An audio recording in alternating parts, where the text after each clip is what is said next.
Good Tuesday morning to you. I hope you are having a good week so far. I want to share with you a little bit of a story.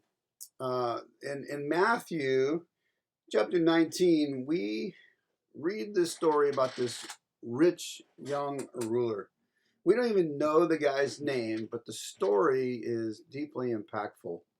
It starts off in verse 16. It says, "A man approached him, Jesus, and said, 'Teacher, what good thing must I do to have eternal life?' Jesus said, 'Why do you ask me about what is good? There's only one who is good. If you want to enter eternal life, keep the commandments.' The man said, 'Which ones?'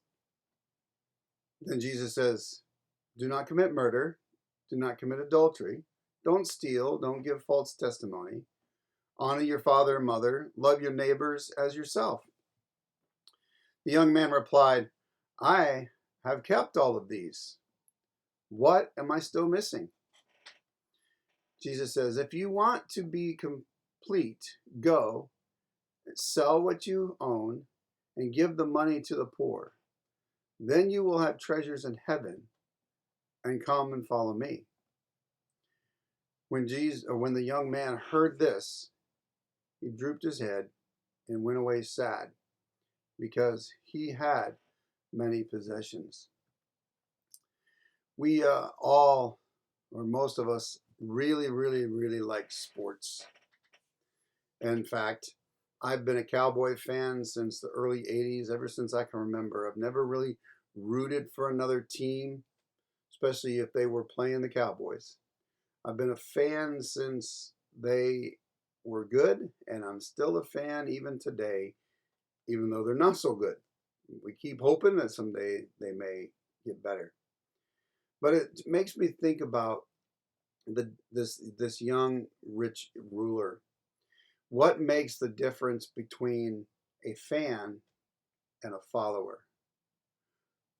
A lot of us can say we're fans of a sports team, or fans of a band, or fans of this and fans of that. But are we a follower? What makes the difference? And then in Proverbs, we read this. Proverbs 16 says, "Commit your actions to the Lord, and your plans will succeed." The difference between a follower and a fan is commitment. The rich young ruler could not commit to what Jesus was asking him to do. He was a fan of Jesus, otherwise he wouldn't have been there trying to find out what he needed to do to get eternal life. The problem with his question, though, it was all about himself. What do I need to do to get to heaven, to get eternal life? As though my works can get me there, which we know that's not how we get to heaven. In fact, Jesus says, "Follow me." See, the difference between the fan and a follower is that commitment. And it's through that commitment that we find the change. And we actually find the freedom that we are longing for in our lives. Because in the salvation and the plans being successful do not rely on us. It's our commitment and trust in God.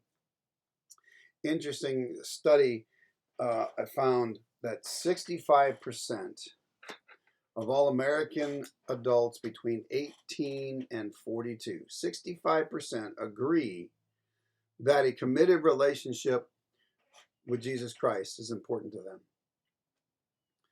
The same statistics, though, show that out of that 65%, all of those Christians lived a life that was statistically the same as a non-Christian, cursing and swearing and gossiping and just fits of anger and doing things that would look similar to somebody that had not made a commitment to Christ.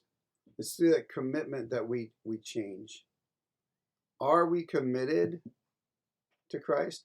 Are we willing to give up our riches and the things that we hold most dear? Look at the disciples and some of the most influential people in the Bible. What did they have to give up? It was culturally really not acceptable for people to leave their family trades and leave their families to go off into the world and do their own thing. But we see that in the disciples. They had to leave their families behind, leave their family businesses behind. Matthew left the tax collector's table. They had to leave it all behind to follow Jesus, for that commitment to Jesus. So as you go through your day to day, ask yourself this question. Am I a fan of Jesus? Or am I honestly and truly committed to Jesus? I pray you have a wonderful day today.